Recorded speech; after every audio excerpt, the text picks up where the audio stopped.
Students, welcome in your class 9th of SST. Take out your civics book, open lesson number 2, Constitutional Design, and page number 28.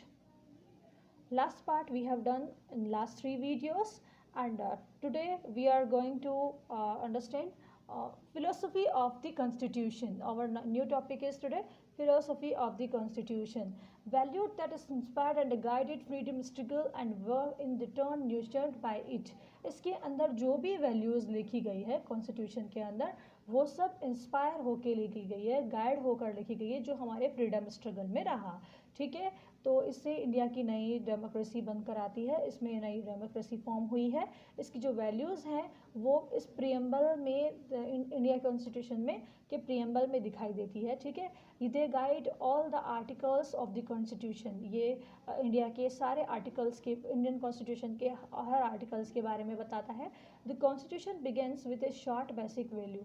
Her constitution जो होता है एक छोटी सी value से start होता है, basic values से स्टार्ट होता है.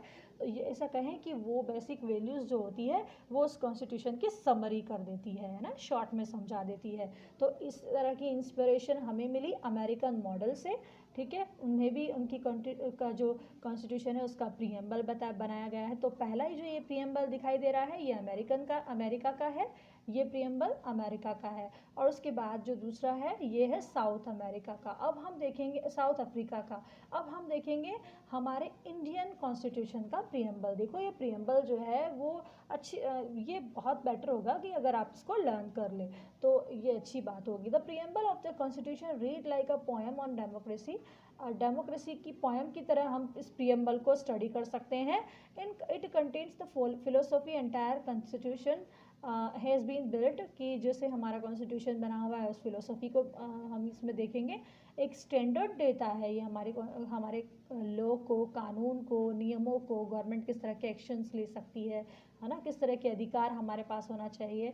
और ये कॉन्स्टिट्यूशन की सोल है. It is the soul of the constitution. अब हम देखेंगे we the people of India, हम भारत के लोग, having solemnly to constitute India into, हम दृढ़ निश्चय करते हैं कि हम भारत बनाएंगे कैसा, सॉवरेन. सॉवरेन का मतलब देखेंगे, देखो हम we the people of India, पहले इसको देख लेते हैं कि हम ये जो कॉन्स्टिट्यूशन है ये हम लोगों के लिए, भारत के लोगों के लिए बनाया गया है, भारत के लोगों द्वारा ही बनाया गया है, न कि भारत के लोग जो रिप्रेजेंटेटिव लोग हैं उनके द्वारा बनाया गया, न ही हमने किसी किंग से लिया है या किसी किंग ने हमारे पर कोई पावर लगाई है.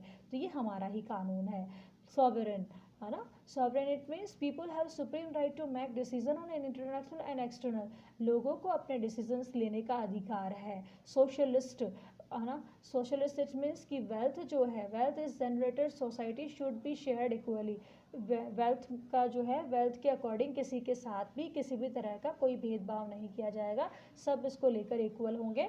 सेक्युलर इट मीन्स कि हमारा कंट्री फ्री है, इस कंट्री के जो सिटीज़न हैं वो फ्री है कि वो किसी भी रिलीजन को अडॉप्ट कर सकते हैं, किसी भी रिलीजन को मान सकते हैं. हमारी कंट्री का कोई नेशनल रिलीजन नहीं है. डेमोक्रेटिक रिपब्लिक, डेमोक्रेटिक का मीन देखोगे अ फॉर्म ऑफ गवर्नमेंट, एक ऐसी गवर्नमेंट की फॉर्म जहां लोग अपने अधिकारों का पूरा आनंद उठाते हैं. पूरा मतलब लोगों को अपने अधिकार हैं, अपने हर तरह के अधिकार हैं, अपने रिप्रेजेंटेटिव्स को चुनने के, अपनी गवर्नमेंट खुद बनाने का पूरा अधिकार है. ठीक है, उसके बाद हम बात करते हैं रिपब्लिक की.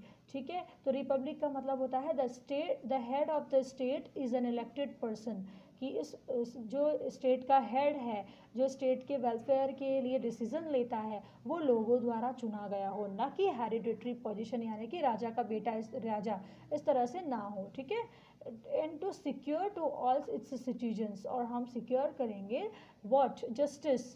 किसको, justice it means just social, economic, political. यहाँ पे हर पर्सन को, हर सिटीजन को डिस्क्रिमिनेट नहीं किया जाएगा. कास्ट, रिलीजन के आधार पर सबको समान न्याय दिया जाएगा. सब अपने वो जो हैं सोशली वेलफेयर के, गवर्नमेंट की जितनी भी पॉलिसीज़ हैं उन सबको, वो सब इक्वली उसका एडवांटेज उठा सकते हैं.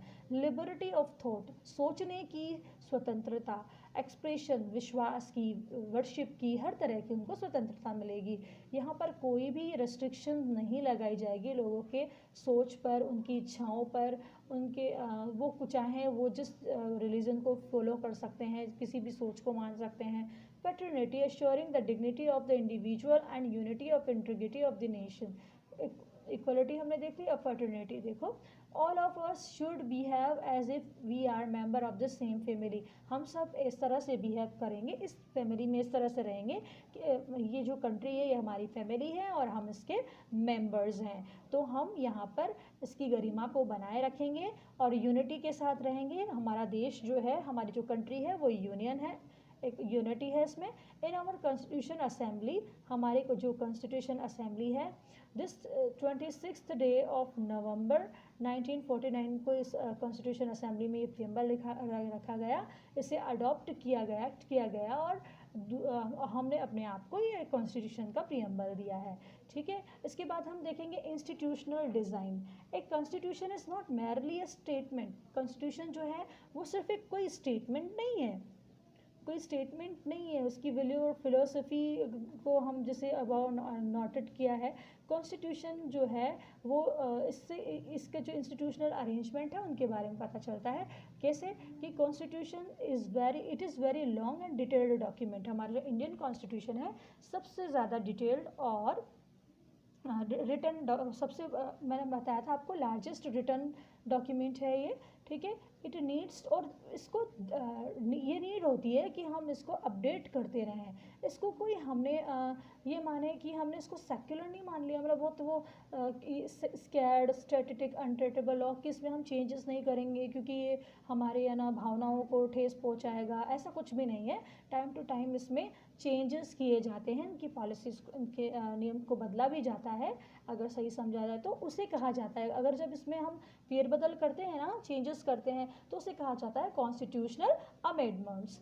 और कॉन्स्टिट्यूशनल जो है ये डिस्क्राइब करता है लीगल लैंग्वेजेस क्या है, इसके बारे में बताता है। अगर आप पहली बार कॉन्स्टिट्यूशन को स्टडी करोगे, फर्स्ट टाइम अगर आप उसको स्टडी करोगे, तो आपके लिए बहुत ईजी नहीं होगा कि इसको जल्दी से आप समझ लो, ये थोड़ा आपके लिए डिफ़िकल्ट होगा।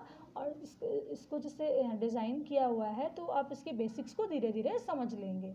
ठीक है, और इसमें बताया गया है कि कैसे कॉन्स्टिट्यूशन जो है उसमें लोगों को चुना जाता है, जैसे लोकसभा, राज्यसभा के जो चुनाव होते हैं, लेजिस्लेटिव असेंबली के जो चुनाव होते हैं, ये डिफाइन करता है कि किस तरह से लोगों के पास कौन से लोगों के पास डिसीजंस लेने की पावर होगी, वो कैसे उन डिसीजंस को लेंगे और उन पर किस तरह की गवर्नमेंट की लिमिट्स लगाई जाएगी, कैसे हर पर्सन को अपने अधिकार हैं अपने डिसीजंस लेने के, ये सब इसमें मेंशन्ड है कॉन्स्टिट्यूशन में। इसके फर्दर कॉन्स्टिट्यूशन के बारे में, इलेक्शंस के बारे में हम नेक्स्ट चैप्टर में स्टडी करेंगे। Okay students, we have done this chapter, so you have to watch these all videos of this chapter and try to understand the chapter. Have a nice day. Bye.